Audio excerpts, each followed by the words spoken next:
5장의 마지막 단락을 우리가 같이 읽었는데 이 말씀을 읽다 보면 이 성경이 얼마나 정교하고 우아하게 만들어졌는지를 알 수 있습니다. 예를 들자면 22절을 보겠습니다. 여호와의 말씀이니라 너희가 나를 두려워하지 아니하느냐 내 앞에서 떨지 아니하겠느냐 내가 모래를 두어 바다의 한계를 삼되 그것으로 영원한 한계를 삼고 지나치지 못하게 하였으므로 파도가 거세게 이나 그것을 이기지 못하며 뛰노나 그것을 넘지 못하느니라. 이렇게 되어 있습니다. 이 말씀이 뭐냐면 바다와 모래를 비교하는 말씀입니다. 모래는 아주 무기력한 하찮은 것입니다. 모래가 아무리 뭉쳐 있어도요, 물이 모래 사이로 다 빠져나갑니다. 그런데 그 무기력하고 하찮아 보이는 모래로 그 위력이 엄청난 바다의 한계 끝을 정하셨다고 합니다. 모래가 바다를 막아냅니다. 여러분, 해운대 바다, 대천 앞바다, 강릉 경포대 가보시더라도 모래가 바다의 끝나는 부분에 바다를 막고 있습니다. 그 모래를 넘어서 바닷물이 모래를 넘어서 나가는 법이 없고 땅으로 들어오는 법이 없습니다. 그 큰 위력으로 대형 유조선도 이 바닷물은 침몰시키는 힘을 가지고 있는 것이 바다입니다. 그런데 그 바다가 모래 앞에서 꼼짝없이 그 한계를 드러내고 모래 끝에서 바닷물의 위용도 끝이 나고 한계가 정해져 있다. 이겁니다. 여러분, 약한 것처럼 보이는 그것을 바다의 끝을 정하셨다는 거예요. 우리가 아무리 단단해 보여도 단단한 것은 부러진다고 하죠. 여러분, 이는 빠져도 잇몸은 사그러들지 않습니다. 연약한 잇몸이 그 단단한 이를 잘 간수할 수 있도록 만들어주는 겁니다. 모래가 연약하지만 그 모래가 그 위력 있는 바닷물의 한계를 정해 더 이상 넘어가지 못하도록 한다는 거죠. 이건 우리가 생각할 때는 바닷물을 막고 바닷물의 한계를 정하려면 바닷물보다 더 세고 힘있고 강력한 것으로 막아야 된다고 생각하는데 하나님의 생각은 그렇지 않았다는 거죠. 오늘 말씀이 바로 그것입니다. 아무리 바다라도 하나님이 정해놓으신 한계를 뛰어넘을 수 없습니다. 이길 수 없습니다. 그만큼 하나님이 정하신 것은 절대적입니다. 하나님이 정하시면 그 한계를, 그 상황을 어느 누구도 뛰어넘지 못한다는 겁니다.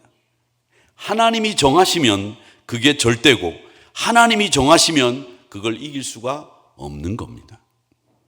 그런데 우리는 그 한계를 뛰어넘고 하나님이 정하신 계획을 무너뜨리는 거죠. 23절 말씀을 같이 읽어보겠습니다. 시작. 그러나 너희 백성은 배반하며 반역하는 마음이 있어서 이미 배반하고 갔으며 24절 말씀 같이 읽어보겠습니다. 또 너희 마음으로 우리에게 이른 비와 늦은 비를 때를 따라 주시며 우리를 위하여 추수기한을 정하시는 우리 하나님 여호와를 경외하자 말하지도 아니하니. 모든 자연은, 우리가 보고 있는 이 모든 우주 만물은 하나님이 정하신 대로 움직이고 하나님이 정하신 대로 그 한계가 세워져 있는데 그 정하신 한계를 뛰어넘는 것이 오직 하나 있으니 그게 누구냐? 사람이라는 거예요. 사람이 하나님을 경외하자고 말해야 되는데 하나님을 경외하자는 말도 안 하고 하나님을 경외하며 살아야 되는데 하나님을 배반하고 나갔다라는 겁니다. 그걸 말하지 않으니까 오늘 30절 말씀에 이 땅에 무섭고 놀라운 일이 있도다라고 말씀하셨는데 그 무섭고 놀라운 일이 뭐냐? 참 우주 만물 모두가 다 하나님을 섬기고 경외하는데 오직 인간만 하나님을 섬기지 않으니 참 무섭고 놀라운 일이다. 이런 뜻도 포함이 되어 있습니다. 자, 오늘 19절을 또 같이 한번 읽어보겠습니다. 많이 읽도록 하겠습니다. 19절 시작. 그들이 만일 이르기를 우리 하나님 여호와께서 어찌하여 이 모든 일을 우리에게 행하셨느냐 하거든 너는 그들에게 이르기를 너희가 여호와를 버리고 너희 땅에서 이방신들을 섬겼은즉 이와 같이 너희 것이 아닌 땅에서 이방인들을 섬기리라 하라. 아멘. 이 말씀을 읽어보면 하나님이 마치 하나님을 섬기지 않는 사람들을 질투하시는 분처럼 보여요. 우리를 벌하시는 분으로 보입니다. 하나님은 진노하시고 보복하시는 분처럼 보입니다. 이방신을 섬겼기 때문에, 나를 버렸기 때문에 내가 가만히 있지 않겠다, 이렇게 말씀하시는 것처럼 보인다는 말입니다. 그렇습니다. 여러분, 사람들은요 질투하고 보복합니다. 사람들은요, 나라와 나라도 서로 보복해요. 지금 미국과 중국이 서로 이 보복 관세로 세계 경제를 어지럽히고 있습니다. 어제 그저께인가요? 90일간 서로 관세 전쟁을 하지 않겠다고 관세를 서로 낮추는 일들을 하셨는데, 자국의 이익을 넘어서 이 미국과 중국이 강대국이고 워낙 큰 나라이기 때문에 서로 경제 전쟁을 벌이면 이 괜한 나라들이 피해를 입는 엄청난 손해가 일어나게 됩니다. 근데 저는 이 미국이라고 하는 나라는요, 청교도들이 세운 나라입니다. 기독교 국가입니다. 그래서 각국에 원조를 보내고 지금도 세계에서 가장 많은 선교사를 파송하는 나라입니다. 그리고 공의와 정의를 이루기 위해서 군대를 파견하는 나라가 이 미국이라는 나라입니다. 수조 원을 들여서 미국 군대를 파견하고 그 나라를 국민들이 잘 사는 나라로 만들기 위해서 애를 쓰는, 누가 뭐라고 하든지 간에 그런 나라가 이 세계에 미국 말고는 없어요. 막대한 자금을 들여서라도 공산주의를 막아내고 의롭지 못한 정권은 그냥 두지 않는 나라가 미국이라는 나라입니다. 하나님 나라를 생각하면서 의롭지 못한 정권은 그냥 두지 않는 나라, 잘 사는 나라가 되기 위해서 우리 다 함께 잘 살자고 원조를 아낌없이 퍼주는 나라 미국입니다. 어떻게 저떻게 얘기를 하더라도 우리가 6.25 전쟁 때 미군이 아니었으면 지금 우린 공산주의 국가가 돼 있었을 거예요. 이렇게 얘기하는 거 제가 너무 심하다고 말하는 거 아니라 사실이 그렇습니다. 대구 경계선이 무너졌으면, 방어선이 무너졌으면 우리나라 공산주의 된 거예요. 제주도 빼놓고 다 넘어갔지 않습니까? 그런데 그 미국이 공산주의로부터 우리를 막아줬기 때문에 지금 우리나라가 이렇게 잘 살게 된 거예요. 그런데 지금 미국이 하는 행동을 보세요. 자국의 이익을 위해서 미국의 정체성하고 맞지 않는 한심하고 어리석은 정책들을 펼치고 있는 겁니다. 그게 부메랑이 돼서 자국의 이익이 아니라 도리어 폐해가 되어서 돌아간다는 것을 이 미국 사람들이 좀 생각해야 되는데, 그런 걸 생각하지 못하고 지금 있어요. 이 시대는 혼자 잘 살아서 될 문제가 아닙니다. 교회 공동체도 마찬가지예요. 나 혼자 신앙생활 잘해서 될 문제가 아니라 우리가 다 함께 신앙생활 잘해서 다 함께 복받는 게 중요한 거죠. 하나님의 말씀으로 세워진 나라는 점점 더 말씀과 기독교 정신에서 멀어지면 안 되는데, 이 미국이 그렇게 자꾸 하나님의 나라에서 기독교 정신에서 멀어지는 것 같은 안타까움을 느끼게 됩니다. 그런 사실을 우린 성경에서 보는데 25절에 보면 너희 허물이 이러한 일들을 물리쳤고 너희 죄가 너희로부터 좋은 것을 막았느니라, 이렇게 말씀합니다. 이 말은 뭐냐면, 너희들 하나님이 보복하는 게 아니야, 하나님이 형벌하는 게 아니라, 하나님이 질투하는 게 아니라 너희 허물과 너희 죄가 그 원인이라고 분명히 밝히고 있습니다. 즉 이스라엘이 스스로 자초한 일이라는 말씀이죠. 너희 허물과 죄가 좋은 것을 먹고 입고 가질 수 있었는데도 불구하고, 좋은 나라를 만들 수 있었는데도 불구하고 너희 허물과 죄가 그걸 막았다는 얘기입니다.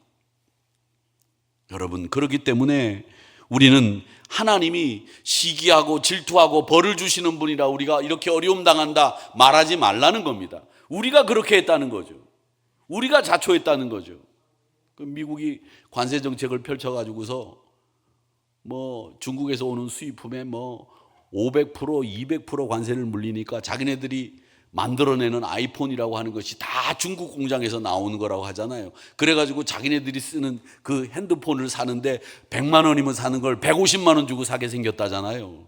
그 다 누가 자초한 일입니까? 자기가 자초한 일이라는 거예요. 여러분, 혼자 잘 살 수 없는 겁니다.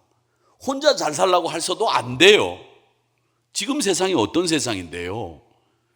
그러니까 우리 죄와 우리 허물이 결국 그런 일을 만들었다는 거죠. 누가 그런 일을 만들지 않았다는 얘기입니다.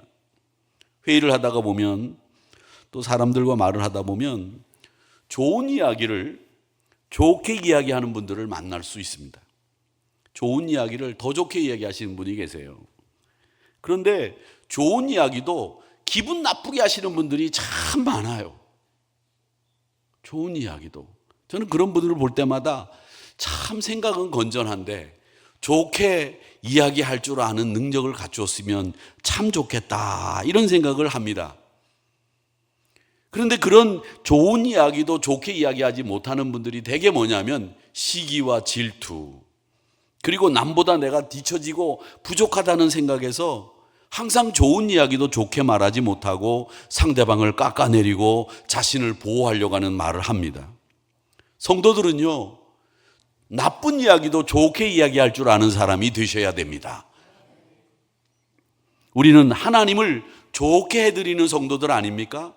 갈라디아서 1장 10절에 보면 이제 내가 사람들에게 좋게 하랴 하나님께 좋게 하랴 그랬습니다. 그럴 때 우리는 분명한 선을 알고 분명한 답을 합니다. 하나님을 좋게 해드리기 위해서 우리 부름받았습니다. 이게 우리의 정체성 아닙니까? 그렇기 때문에 우리는 사람도 좋게 해드리고 하나님도 좋게 해드리고 좋은 이야기도 좋게 하고 나쁜 이야기도 좋게 타이를 수 있는 이런 능력과 이런 마음의 가짐들이 우리에게 필요하다라는 거죠.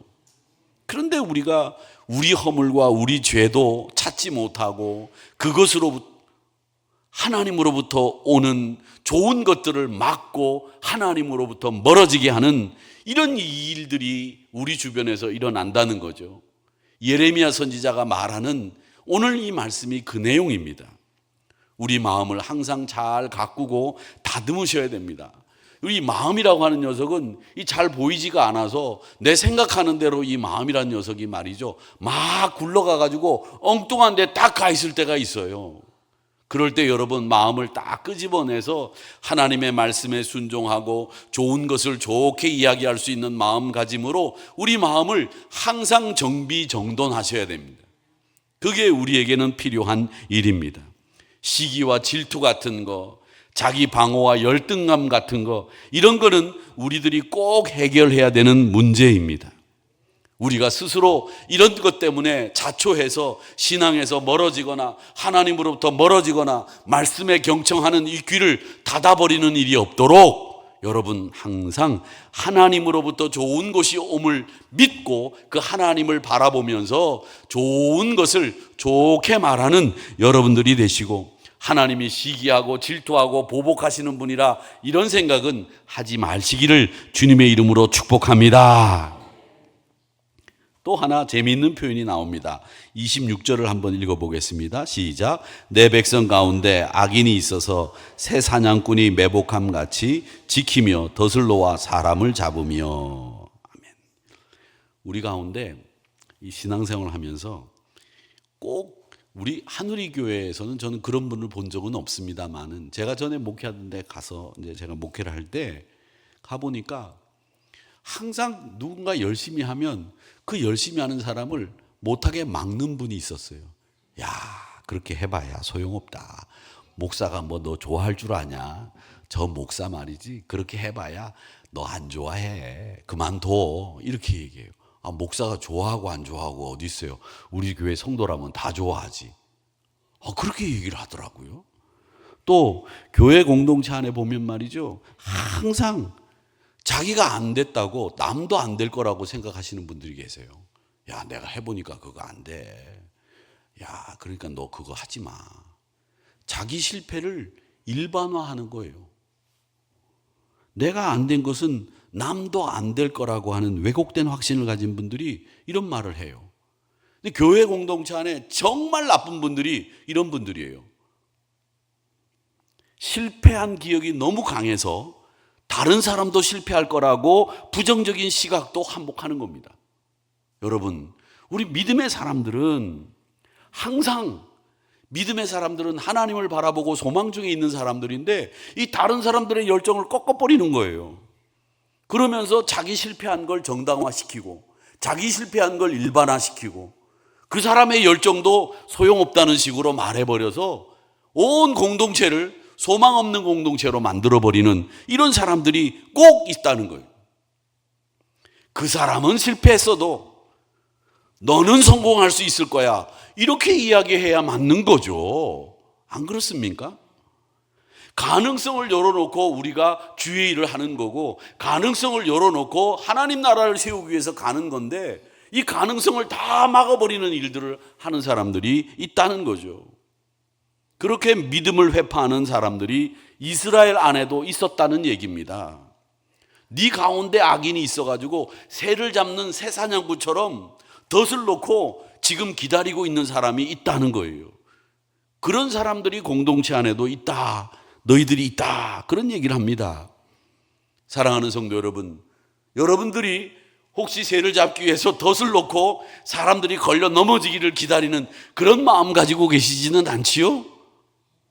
항상 여러분들은 다 건강하게 이 장애물도 뛰어넘어가기를 바라고 도와주고 그리고 엎어지면 세워주고 그 다음에 넘어지면 같이 쫓아가서 이렇게 세워주는 그런 사람들이 돼야 될 줄로 믿습니다. 그런 역할을 하셔야 돼요. 어디에서든가 그런 역할이 나에게 주어진 역할이라 이렇게 생각하셔야 됩니다.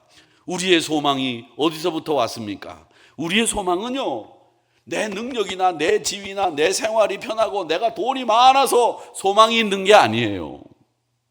내가 돈이 없다고 소망이 없느냐? 아닙니다.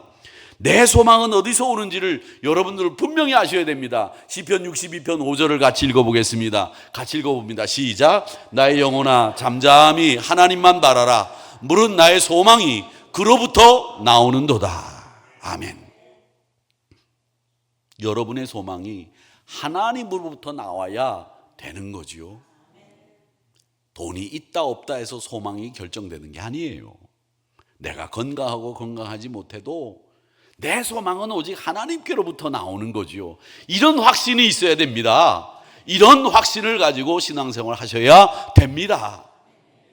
괜히 소망이 없고 말이지, 소망이 있고 열정을 가지고 열심히 뛰는 사람을 막고 회파하고 이런 악인들이 이스라엘 공동체 안에 있었다는 거죠.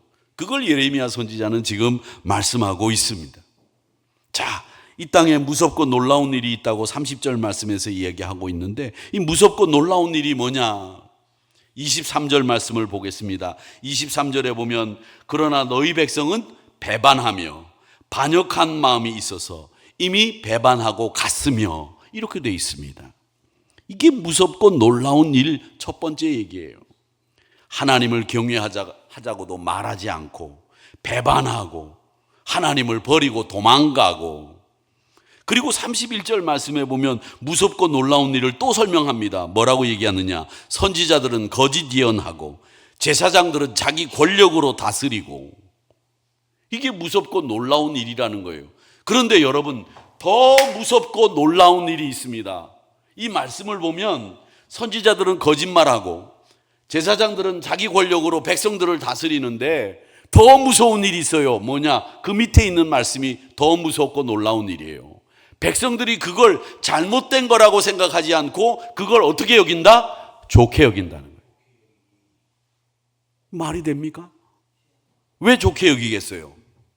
백성들이, 선지자들이 거짓말로 예언하고 제사장들이 하나님의 능력이 아닌 자기 권력으로 백성을 다스리는 것을 이 백성들이 좋아하는 이유가 뭐겠습니까? 이유가, 생각해 보세요. 이유가 뭐겠습니까?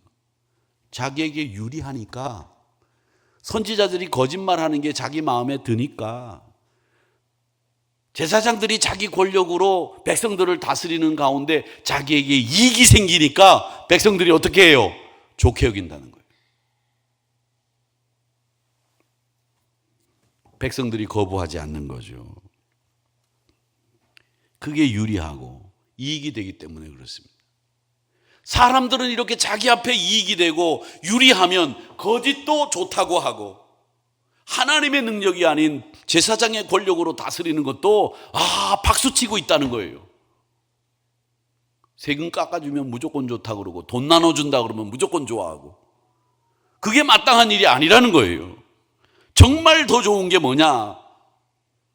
그게 나중에 부메랑이 돼가지고 올가매는 동화줄이 된다는 걸 모른다는 거예요. 거짓이 되고 불의가 좋다고 생각하는 어리석은 사람이 돼서는 안 됩니다. 반듯하게 봐야 돼요. 정확하게 봐야 돼요. 부름받은 선지자는 하나님의 말씀만을 전해야죠. 거짓 예언하면 되겠습니까? 근데 그 거짓 예언이 내 마음에 들어요. 왜? 내 거짓된 삶을 옹호하기 때문에. 하나님의 신실하심 그리고 긍휼하심, 그것이 인간을 치유하고 고칠 수 있는데, 이 하나님의 은혜가 가장 놀라운 일이 돼야 되는데 거짓 예언이 백성들의 마음에 드는 거예요. 이게 정말 놀랍고 무서운 일입니다. 정말 무서운 분은요, 우리 하나님이세요. 이 하나님이 얼마나 무서운지를 우리가 잘 모르는데, 하나님은 만홀히 여기시는 분이 아니십니다. 한치의 오차도 없는 분이에요. 그렇기 때문에 우리가 정말 무섭고 놀랄 분은 하나님이시고, 우리가 정말 놀라야 될 것은 하나님의 은혜에 놀라야 되는 거예요. 와, 나 같은 죄인도 이렇게 하나님이 살리셨구나. 그 은혜 앞에 놀라야지. 거짓 예언을 좋아하고 자기 권력으로 다스리는 제사장 앞에 가서 넙죽절하면서 좋아하는 이런 무섭고 놀라운 일들이 일어나서는 안 되겠다라는 겁니다. 제가 요즘에 괜히 이렇게 열을 많이 내죠. 근데 제가 열 내면서도 가만히 생각해 봐요. 내가 왜 열을 낼까? 근데 이건 말씀이잖아요. 말씀이 이렇게 가르치고 있어요, 우리에게. 정말 놀랍고 무서운 일이 뭐냐? 정말 무서워해야 될 분은 여호와 하나님. 정말 놀랄 일은 하나님의 은혜 앞에 놀라야죠. 그 당시 나라는 예레미야 선지자가 예언할 때 나라가 썩었어요. 가진 자들은 없는 자들 착취하고, 힘 있는 사람들은 약한 자 짓밟고, 세도를 부리고 악한 짓 서슴지 않았습니다. 어디를 봐도 공의도 없고 정의도 없는 거예요. 더 가관인 것은 부패한 나라를 꾸짖고 바로잡아야 될 사람들조차도 자기 이속을 차리기에 급급했습니다. 그리고 그 이속을 차리는 사람들 옆에서 같이 동조하면서 그걸 좋게 여긴 백성들이 있었다라는 거죠. 이걸 보면서 하나님이 참 답답하다라는 이야기를 예레미야 선지자를 통해서 말씀하시는 거예요. 그러니까 이 예레미야 선지자가 평생 눈에서 눈물이 마를 날이 없는 거예요. 매일 우는 거예요. 울어도 안 되니까. 사랑하는 성도 여러분, 깨어있다는 게 뭡니까? 요즘 분들이 의식이 살아있다는 말을 하면, 의식이 살아있다 그러면 당돌한 걸 생각해요. 의식이 살아있다 그러면 당돌한 거. 의식이 살아있는 건 당돌한 게 아니에요. 그 당돌한 거는요, 여러분, 경우가 없는 거예요. 경우가 없는 거예요. 남을 배려하지 않는 거예요. 근데 당돌한 걸 경우 없는 것으로 착각하시는 분들이 계세요. 깨어있으되 경우가 있는 깨어있음이 있어야 되고, 의식이 있되 진취적인 생각을 하되 남을 배려하는 진취적인 배려가 있어야 돼요. 내가 앞으로 나가려면 같이 가야죠. 같이 가려면 남을 배려해야 되죠. 그러니까 진취적인 생각을 가지신 분들은 항상 남을 배려하면서 같이 가려고 하는 생각을 가져야 되고, 깨어 있어서 뭔가를 지적하려고 하면 그 지적은 항상 남에게 마음의 상처를 줄 수 있기 때문에 배려하고 남을 헤아릴 줄 아는 마음을 가지고 의식이 있어야 된다는 거예요, 저는.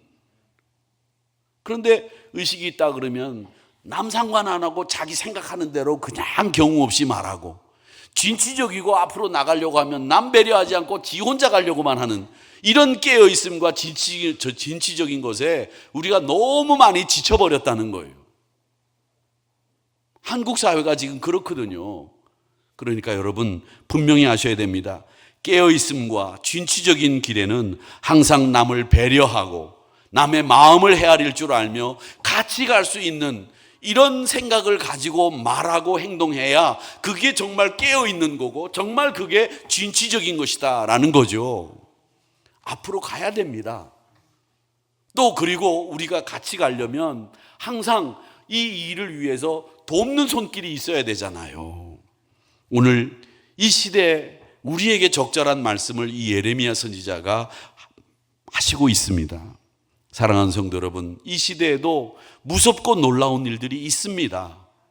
거짓이 진리처럼 여겨지고 권력이 정의라고 이야기하는 사람들이 있고요. 그런 사람들 때문에 나라가 어지럽고 힘들어지고 있습니다. 그런데 정말 놀라운 일은 이 어둠 가운데서도 하나님께서 여전히 우리에게 은혜 주시고 여전히 우리에게 은혜 주시고 우리를 부르신다는 사실입니다. 하나님 앞에 깨어 있으되 경우 있게 진실하고도 사랑으로 반응하는 우리 한우리 성도님들이 되시기를 주님의 이름으로 축복하고 소망합니다.